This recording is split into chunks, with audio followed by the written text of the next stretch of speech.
Bonjour. Alors, comme on en avait parlé dans une ancienne vidéo, ici ou là, je ne sais plus, la chaîne de Norman Tavo a finalement été démonétisée. Voilà, c'était une menace de YouTube qui parlait de la chaîne de Norman et de celle de Léo Grasset, Dirty Biology. Et finalement, ils l'ont fait, voilà, sans attendre aucun jugement, n'est-ce pas? Donc, c'était une information BFM TV, donc YouTube a décidé de démonétiser la chaîne du vidéaste Norman Tavo, actuellement visée par une enquête pour viol et corruption de mineurs. Oh pardon, je dois dire viol maintenant, la chaîne est monétisée. Donc excusez-moi, mais je vais devoir parler comme psychodélique. Donc, pour viol et corruption de mineurs. La chaîne YouTube de Norman Tavo, visée par une enquête pour viol et corruption de mineurs, a été démonétisée, a appris bfmtv.com auprès de YouTube ce samedi, confirmant une constatation de Pure Média.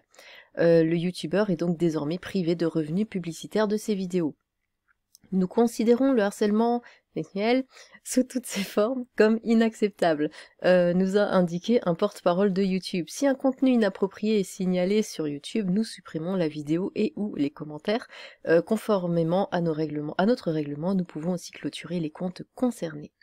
Pour des comportements en dehors de notre plateforme, donc pas que sur YouTube, nous conseillons fortement aux victimes de se manifester auprès des autorités policières ou judiciaires compétentes si nous constatons que le comportement d'un créateur sur YouTube ou en dehors, toujours, nuit à nos utilisateurs, à notre communauté ou à nos employés ou à notre écosystème.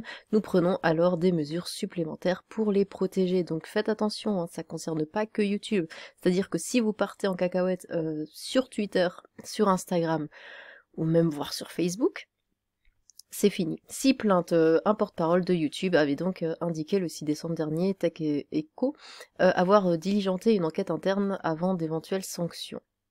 Norman Tavo a été placé en garde à vue donc lundi 5 décembre dans le cadre d'une enquête préliminaire pour viol et corruption de mineurs. 6 jeunes femmes ont porté plainte contre le youtubeur, 5 d'entre elles accusent Norman Tavo de viol.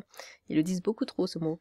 Le vidéaste avait déjà fait l'objet de témoignages d'innocents, bon tout ça après on était au courant. Du coup j'avais posté ça, alors venez voir, comme j'avais dit, sur l'onglet communauté de la chaîne, quelquefois, voilà, je poste une petite info, et du coup, on va voir les commentaires, parce que ça a pas mal fait réagir. Donc, qu'est-ce que j'avais dit? Oui, la chaîne YouTube de Norman a finalement été démonétisée, donc Nef Doliel, autant le personnage semble détestable, autant cette décision de YouTube crée un précédent dangereux, vu qu'il suffira d'accuser quelqu'un pour lui faire perdre son revenu. Voilà, c'était ce que je disais dans la vidéo dans laquelle je parlais de ça, que du coup, il y a plus de limite, les filles, voilà, par vengeance ou autre, même je dis les filles, mais ça peut être aussi des hommes qui vont faire ça pour se venger ou quoi, vont colporter des rumeurs, la personne va se faire démonétiser sa vidéo. Pour beaucoup, c'est leur gagne-pain. Ça va être très dangereux s'ils commencent avec ça, YouTube. Sans parler du fait qu'il doit avoir des employés, oui, voilà, qui subissent le contre-coup sans avoir rien demandé. Tout à fait. À Gare du Nord, je trouve... Je viens de comprendre. Je trouve les preuves assez accablantes, mais tant que la justice n'a pas rendu de verdict, ce n'est pas à YouTube de faire la loi. Oui, parce qu'il n'a pas été jugé. Il n'a pas été jugé, ni coupable ni autre. Donc faut peut-être attendre. Enfin, ils sont vachement rapides là chez YouTube pour faire ça. Kilua, ce que je trouve injuste, c'est que ce genre de procédé nuit surtout aux autres membres de son entreprise qui n'ont rien à voir dans cette affaire et se retrouvent ainsi privés de revenus.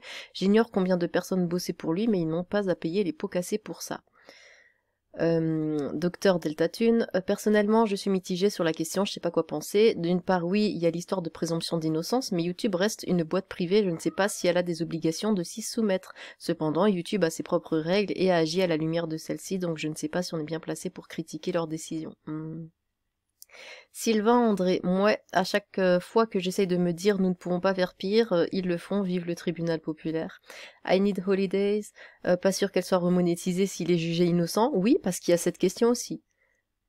S'il est jugé innocent, parce qu'on le sait très bien, innocent ou pas, de toute façon, voilà, il est blacklisté sur les réseaux sociaux, est-ce que YouTube va remonétiser? Parce que c'est l'image qui compte, plus que la réalité, c'est l'image. Donc bon.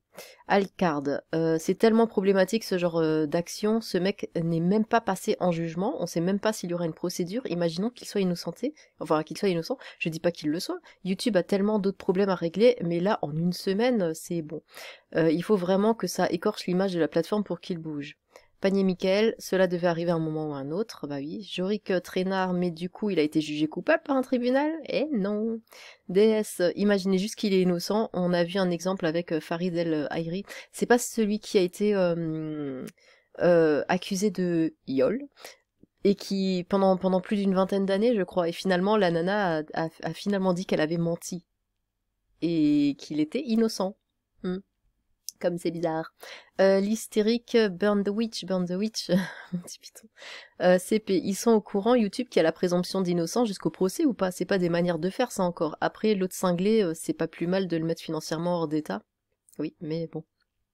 Quand même, faut attendre un verdict, quoi. Enfin, je sais pas.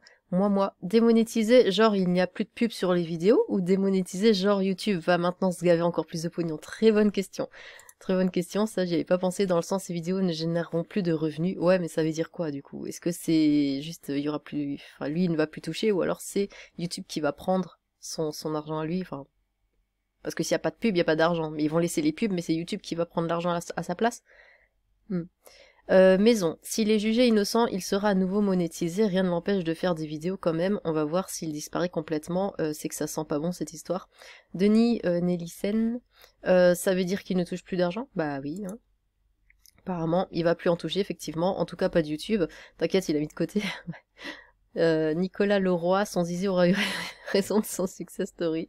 Et Marco Senpai, donc voilà. Sinon, oui, je voulais vous parler de ça, nous sommes 3909. S'il y a 91 personnes qui voulaient bien s'abonner, ce serait très gentil pour atteindre les 4000. Merci à vous. Bon, bah voilà, c'était une toute petite vidéo, hein. Bah sur ce, bon dimanche. Tchou!